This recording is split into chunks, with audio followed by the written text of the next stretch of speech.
14세기 말 프랑스 왕궁의 한 재단사가 이상한 주문서를 받습니다. 왕의 옷 안쪽에 쇠막대를 박아 넣으라는 것, 갑옷 이야기가 아니에요. 평범한 겉옷, 평상복, 거기에 쇠를 덧대 몸을 단단히 받쳐달라는 거였죠. 전쟁터에 나가려고? 그것도 아닙니다. 주문을 넣은 사람은 몇 주째 방 밖으로 한 발도 나오지 않고 있었거든요.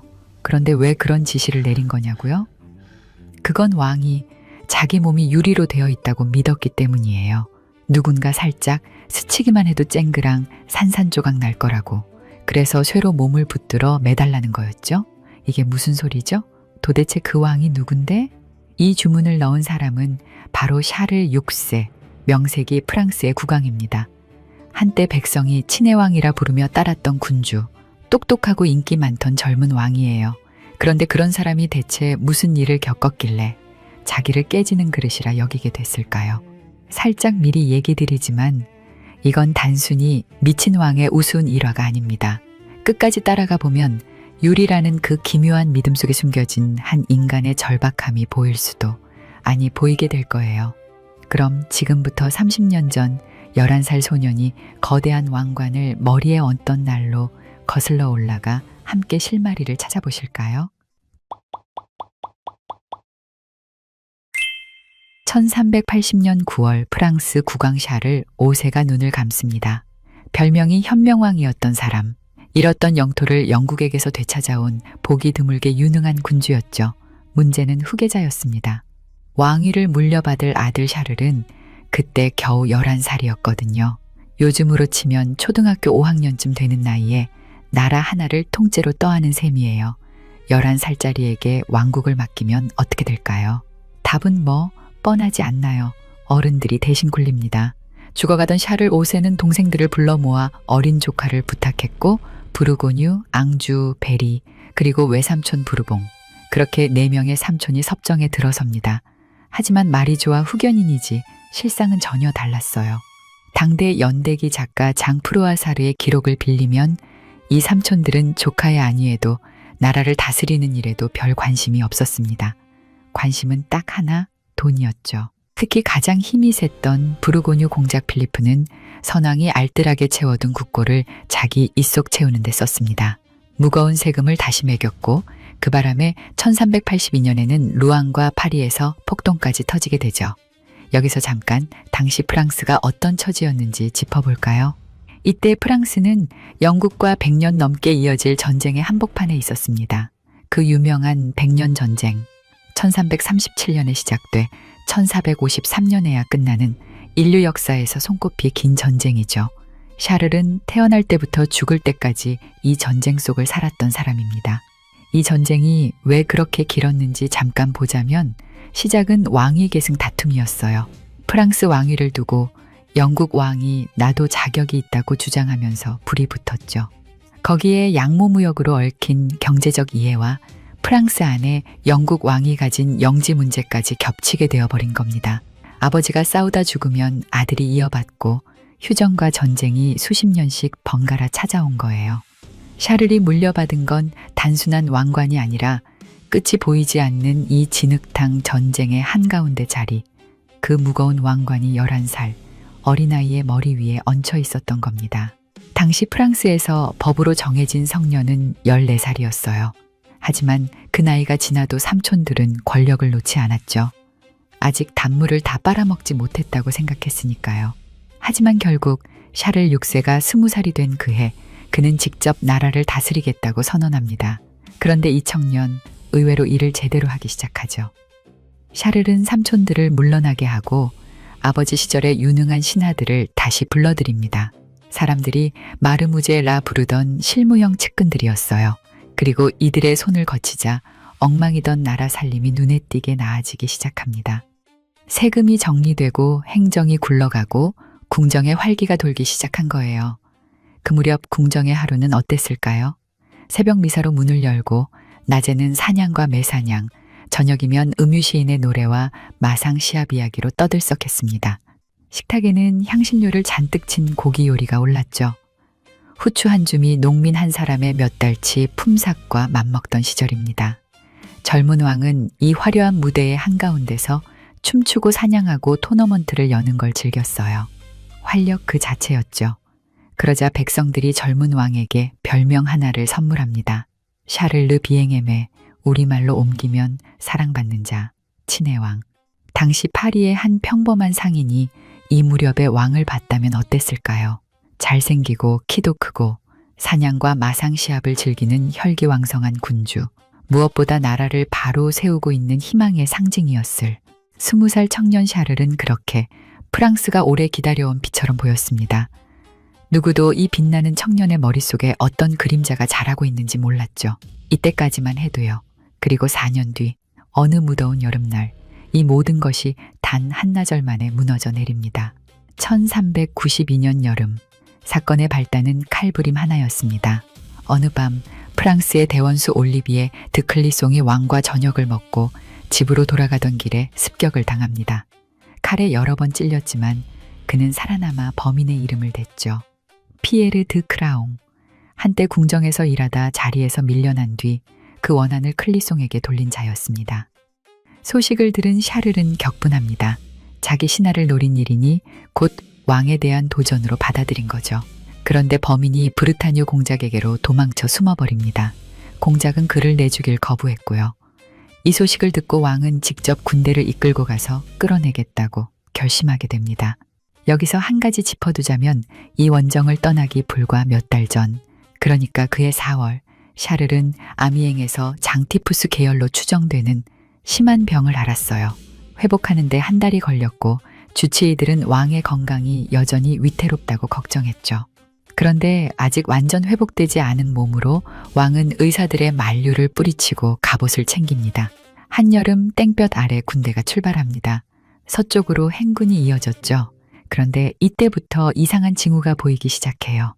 왕을 가까이서 모시던 이들이 수군거리길, 왕이 알아들을 수 없는 말을 중얼거리고 한 사료의 표현을 빌리면 군주답지 않은 행동을 한다는 거였죠. 더위도 한몫했을 거예요. 갑옷을 두른 채 8월의 땡볕 속을 며칠씩 행군한다고 생각해보면 무게만 20kg이 넘는 쇳덩이를 몸에 두르고 그늘 한 점 없는 길을 가는 겁니다. 탈수와 열사병은 그 자체로 사람의 정신을 흐트러뜨리죠. 안 그래도 회복이 덜 된 몸에 폭염과 갑옷과 강박적인 분노까지 한 인간이 버틸 수 있는 한계를 왕은 이미 며칠째 넘어서고 있지 않았을까요? 군대는 르망에 진을 칩니다. 왕은 사람을 보내 공작에게 범인을 내놓으라 요구했지만 공작은 그가 이미 떠났고 행방도 모른다고 대답해요. 대부분의 기사들은 그 말에 수긍하고 돌아가고 싶어 했지만 샤를은 공작이 거짓말을 한다고 믿었죠. 그리고 8월 5일 아침 왕은 완전 무장을 한 채 다시 진군을 명령합니다. 이제부터 잠시 그날의 시간을 따라가 보겠습니다. 군대가 숲으로 들어섭니다. 그 길목에는 나병 환자들이 모여 사는 마을이 있었는데 그때 누더기를 걸친 맨발의 나병 환자 하나가 불쑥 튀어나와 왕이 탄 말의 고삐를 움켜쥡니다. 더 가지 마시오. 위대한 왕이여. 당신은 곧 배신당할 것이오.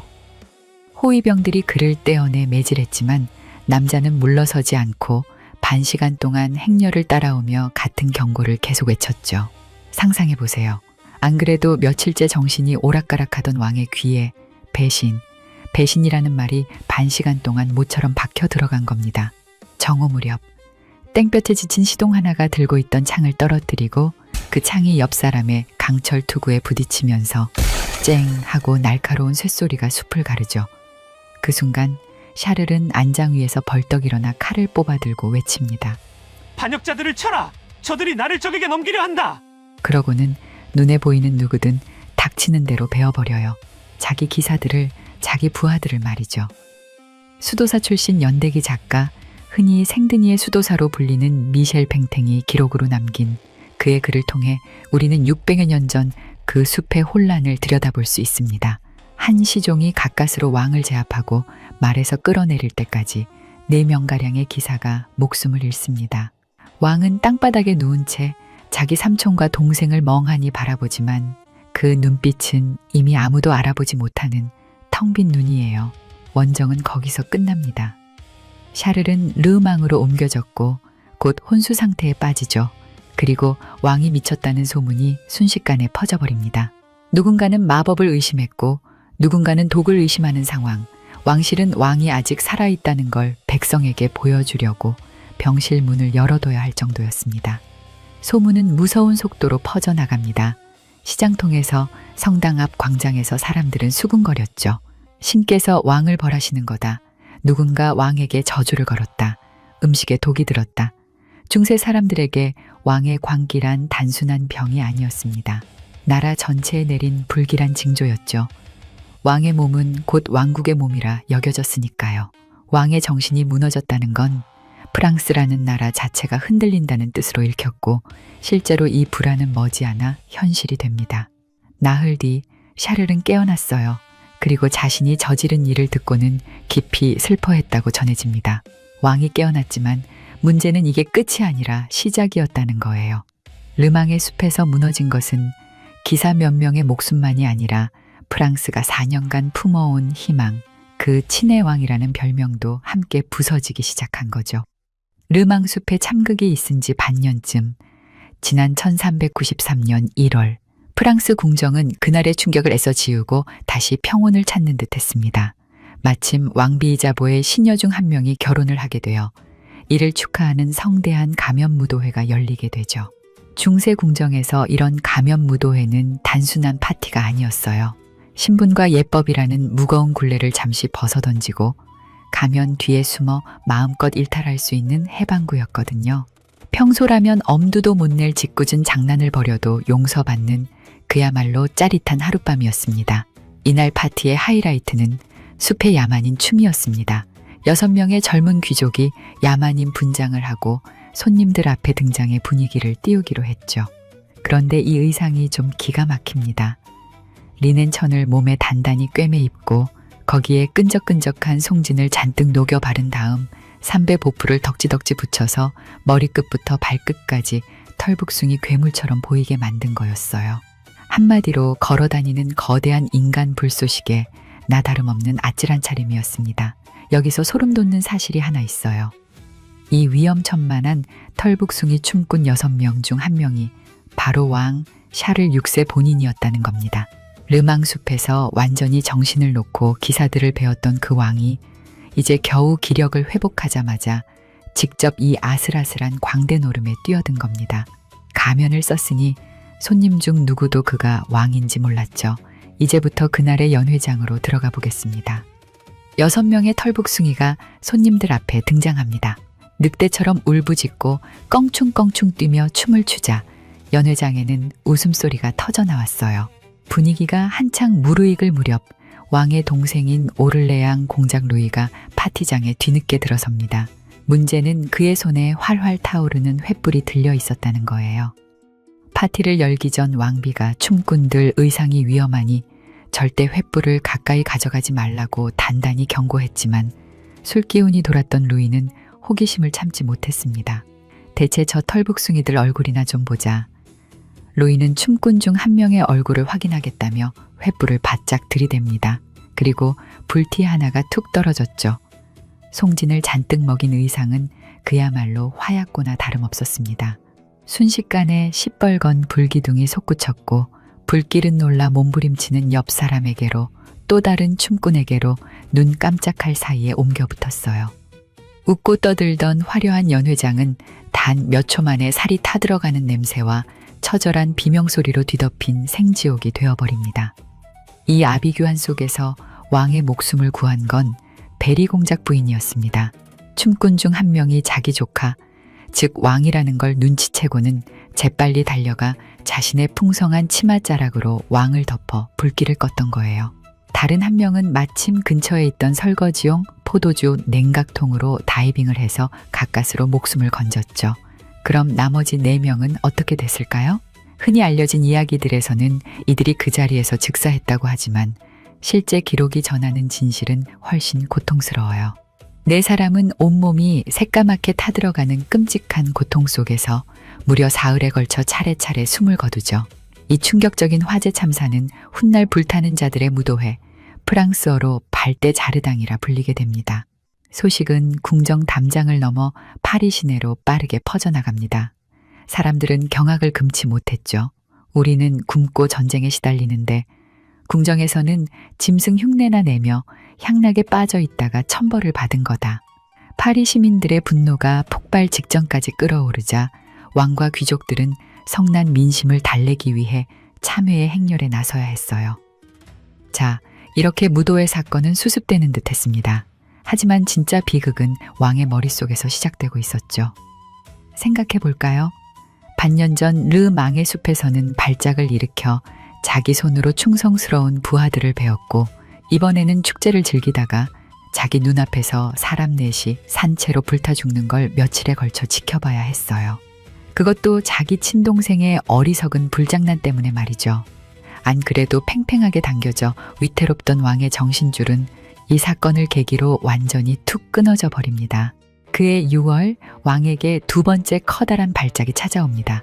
그런데 이번엔 공격성이 아니라 끔찍한 망각의 형태로 나타나게 되죠.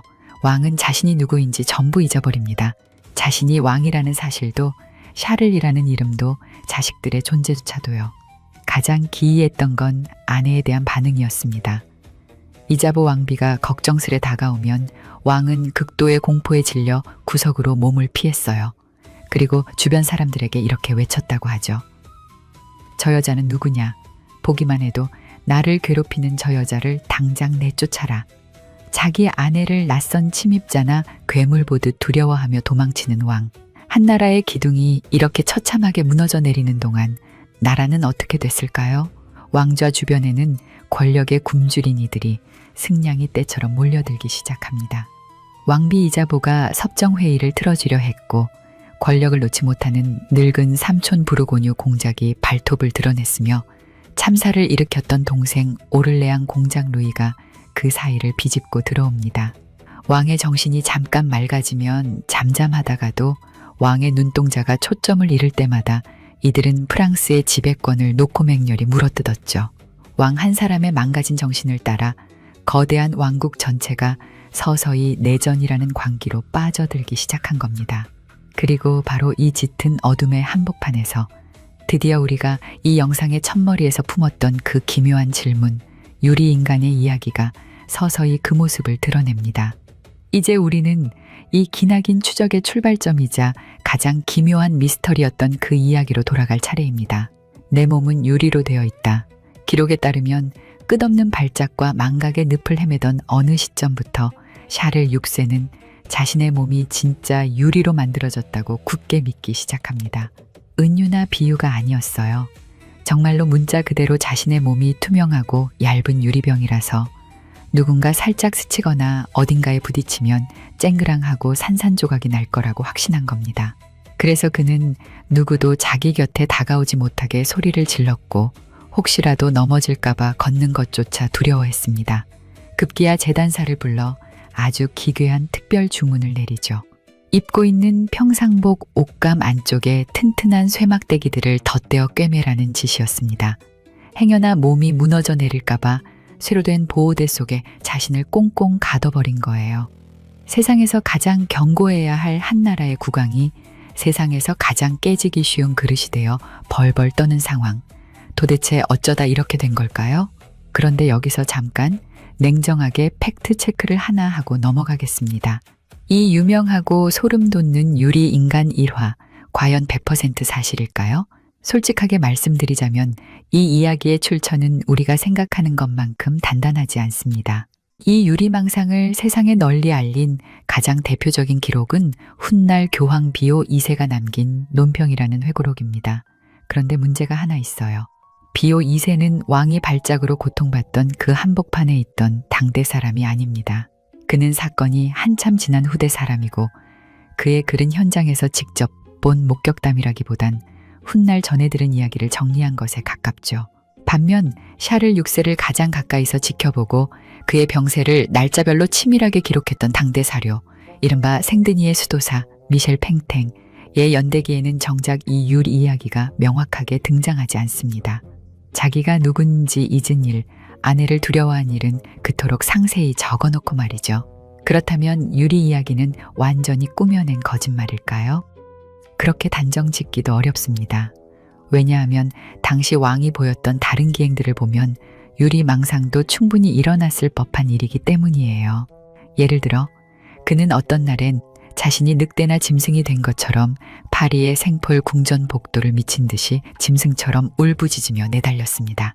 오죽하면 신하들이 왕이 궁 밖으로 뛰쳐나가지 못하도록 출입구를 아예 벽돌로 꽉꽉 막아버려야 했을 정도였죠. 또한 1405년에는 무려 5개월 동안이나 목욕은 물론 옷을 갈아입는 것조차 극도로 거부했고요. 한나라의 군주가 씻지도 않고 오물투성이 옷을 입은 채 반년 가까이 방치되어 있었던 겁니다. 나중에는 보다 못한 신하들이 검은 칠을 한 무시무시한 가면을 쓰고 방에 쳐들어가 왕을 겁줘서 제압한 뒤에야 겨우 씻길 수 있었다고 전해지지요. 이런 어둠의 목록들을 쭉 훑어보고 나면 유리망상은 그가 겪었던 수많은 붕괴의 순간들 중 가장 상징적이고 뇌리에 깊게 박힌 한 조각으로서 후대에 강렬하게 전해졌을 가능성이 높습니다. 그렇다면 더 근본적인 질문을 던져볼까요? 하필 왜 이런 증상들이 나타났던 걸까요? 대체 이 왕의 진짜 병명은 무엇이었을까요? 놀랍게도 600년이 지난 지금까지도 의학계에서는 명확한 답을 내놓지 못하고 있습니다. 다만 현대의학의 눈으로 범위를 좀 좁혀볼 수는 있죠. 가장 유력한 첫 번째 용의자는 조현병입니다. 환각과 망상, 그리고 자기가 누구인지 잃어버리는 자아의 붕괴 패턴이 조현병의 증상과 상당히 맞아떨어지기 때문이죠. 두 번째 후보는 극단적인 조증과 우울증이 번갈아 찾아오는 양극성 장애, 즉 조울증이에요.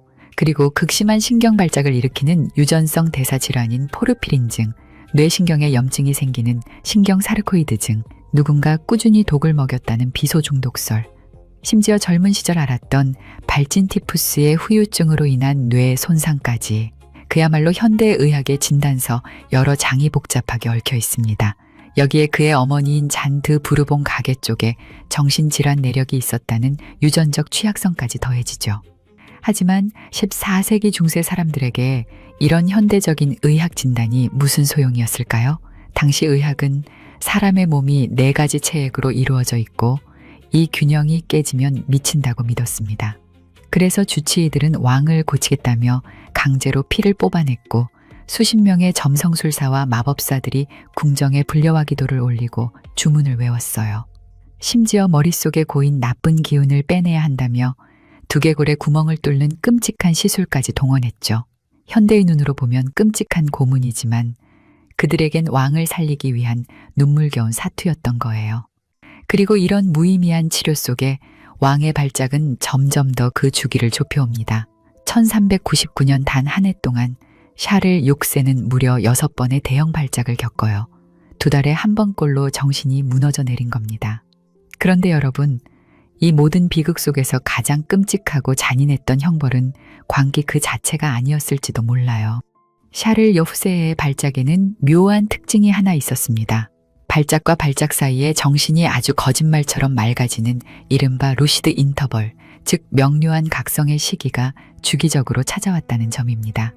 이 맑은 정신의 순간은 왕에게 축복이었을까요? 아니었을 겁니다. 그에게 이 시간은 지옥이었습니다.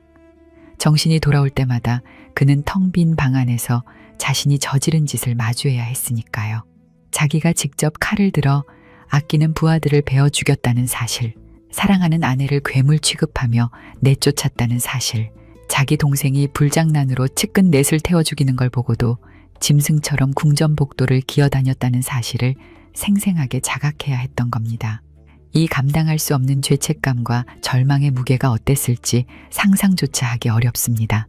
기록에 따르면 정신이 돌아왔을 때 그는 자신이 누군가의 끔찍한 마법에 걸렸다고 믿으며 엉엉 울었다고 합니다. 그리고 신하들에게 이렇게 애원했죠.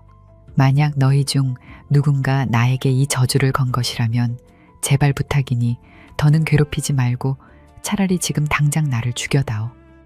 이런 처절한 맥락 속에서 다시 유리 이야기를 떠올려 볼까요? 자신이 유리로 만들어졌다는 그 기묘한 믿음. 어쩌면 그것은 미치광이의 단순한 헛소리가 아니었을 겁니다. 세상에서 가장 끔찍한 현실, 나조차 나를 통제할 수 없다는 거대한 공포 앞에서 한 인간이 무의식적으로 쳐놓은 가장 처절한 방어막은 아니었을까요? 내 몸은 유리다. 그러니 나를 함부로 건드리지 마라. 나는 너무 약하고 부서지기 쉬우니 제발 나를 이대로 그냥 내버려둬라. 그리고 이 유리망상의 미스터리는 샤를 6세의 죽음과 함께 끝나지 않습니다. 프랑스 국왕의 이 슬프고 기묘한 망상은 수백 년 뒤 유럽 전체를 발칵 뒤집어 놓는 상상도 못한 유행병으로 번져나가기 시작하거든요. 대체 무슨 일이 벌어진 걸까요? 샤를 6세가 끝없는 광기의 터널을 헤매다 세상을 떠나고 한참의 세월이 흐른 뒤 유럽 전역에서는 도저히 믿기 힘든 기묘한 현상이 벌어지기 시작합니다. 자기 몸이 유리로 되어 있다고 믿는 사람들이 마치 전염병이라도 돈 것처럼 곳곳에서 동시다발적으로 나타나기 시작한 거예요. 과장이 아니라 15세기부터 17세기까지 유럽의 의학 기록을 들춰보면 이 유리망상 glass delusion에 시달리는 환자들의 차트가 끊임없이 등장합니다. 네덜란드에서 프랑스의 스페인에서 말이죠. 증상도 제각각 기상천외합니다. 어떤 환자는 자기 엉덩이가 얇은 유리창으로 되어 있다고 굳게 믿어서 의자에 앉을 때마다 깨질까봐 엉거주춤 서서 생활하고요. 어떤 이는 자기 몸이 섬세한 유리주전자라고 여겨서 몸속에 물이 쏟아지거나 부딪혀 깨지지 않도록 아예 푹신한 집더미 속에 파묻혀서 평생을 보냈죠. 또 어떤 귀족은 자기 두 발이 유리라며 단 한 발짝도 걷기를 거부했습니다. 한 미쳐버린 프랑스 국왕의 개인적인 망상이 시대를 뛰어넘어 유럽 지식인들 사이에서 일종의 유행병처럼 번져나간 셈이죠. 그런데 여기서 아주 흥미로운 의문이 하나 생깁니다. 왜 하필 유리였을까요? 학자들은 크게 두 가지 이유를 듭니다. 첫 번째는 이 시기 유럽에서 유리라는 물질 자체가 가지게 된 특별한 위상 때문입니다. 당시 이탈리아 베네치아의 무라노 섬에서는 이전에 없던 거의 완벽하게 투명한 유리가 발명됐습니다. 이 투명한 유리는 곧 안경 렌즈가 되어 늙은 학자들에게 시력을 되찾아 주었고 망원경이 되어 목성의 달을 눈앞으로 끌어당겼으며 현미경이 되어 보이지 않던 미시 세계의 비밀을 볼 수 있게 해준 거죠. 즉 당시 사람들에게 유리란 세상에 보이지 않는 진실을 꿰뚫어 보게 해주는 최첨단 하이테크 기술인 동시에 언제든 산산조각 날 수 있는 극도로 예민하고 위태로운 물질이었던 거예요. 마음의 병을 앓는 예민한 지식인들이 자신의 불안을 투영하기에 이보다 더 완벽하고 신비로운 은유는 없었던 거죠. 두 번째 이유는 이야기의 전염입니다.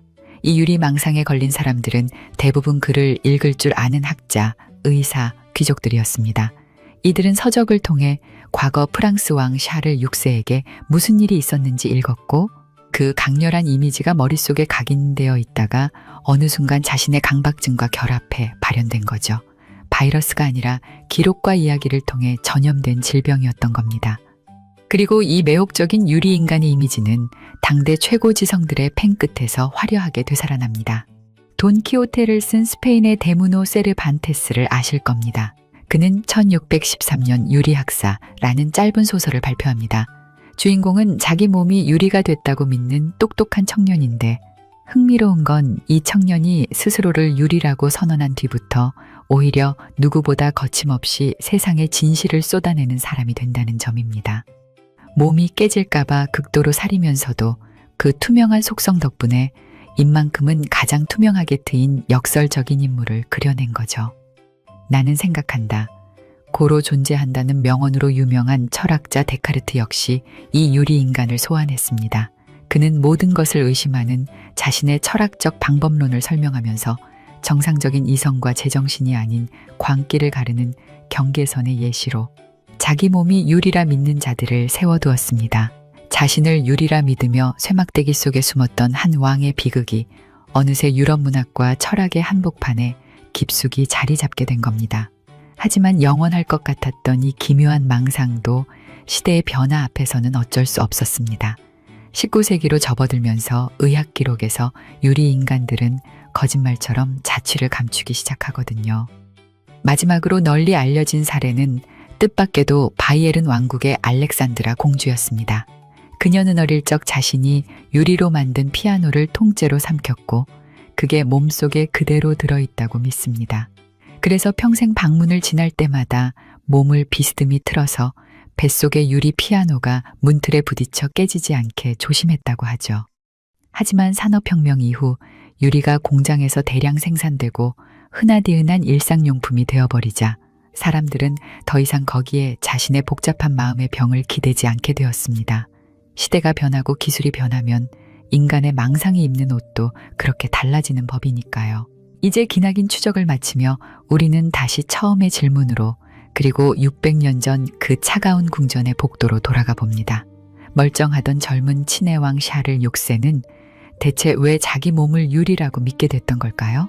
물론 현대의학의 잣대로 보면 그의 뇌신경이나 유전자에 분명 어떤 치명적인 결함이 있었을 겁니다. 하지만 우리는 처방전 넘어 그 인간의 깊은 내면을 한번 들여다보고 싶어집니다. 생각해보면 이 사람은 고작 11살의 나이에 무거운 왕관을 떠안았고 사방에 진을 친 탐욕스러운 삼촌들의 눈치를 봐야 했습니다. 조금 살만해지나 싶었을 때 자기 손으로 아끼는 부하들을 도륙했고 눈앞에서 가장 친한 동료 넷이 횃불에 산채로 타 죽는 참상을 목격해야 했죠. 그가 미쳐 쓰러질 때마다 피를 나눈 가족과 신하들은 그의 걱정 대신 빈 왕좌를 차지하기 위해 이빨을 드러내고 물어뜯기 바빴습니다. 온통 불신과 끔찍한 기억뿐인 세상. 그런 사람이 어느 날 갑자기 내 몸은 유리다라고 선언합니다. 이 말은 어쩌면 광기에 찬 헛소리가 아니라 한 인간이 세상에 보낸 가장 슬프고 처절한 SOS가 아니었을까요? 나를 더 이상 함부로 건드리지 마라. 나는 네가 생각하는 것만큼 강하지 않다. 나는 너무나도 약하고 스치기만 해도 깨져버릴 존재다. 그러니 제발 나를 이대로 가만히 내버려둬라. 그건 뇌가 망가진 자의 무의미한 광기였을까요? 아니면 감당할 수 없는 현실의 무게에 짓눌려 끝내 금이 가버린 한 인간이 찾아낸 마지막 도피처였을까요? 샤를 6세는 1422년 53세 나이로 쓸쓸히 눈을 감습니다. 그가 떠난 자리에는 권력 다툼으로 완전히 두동강 나버린 만신창이가 된 프랑스가 남겨졌죠. 그 절망적인 혼란을 끝낸 건 그로부터 몇 년 뒤 혜성처럼 등장한 한 시골 소녀 잔다르크였습니다. 여러분은 어떻게 보셨나요? 스스로를 쇠막대기에 가둔 이 남자를 그저 운 나쁜 미친 왕으로만 기억해야 할까요? 아니면 거대한 운명의 수레바퀴 앞에서 가장 처절하게 부서져 내린 가장 인간적인 왕으로 기억해야 할까요? 여러분의 생각이 닿는 그곳의 이야기를 자유롭게 댓글로 남겨주세요. 지금까지 호기심 사록이었습니다. 감사합니다.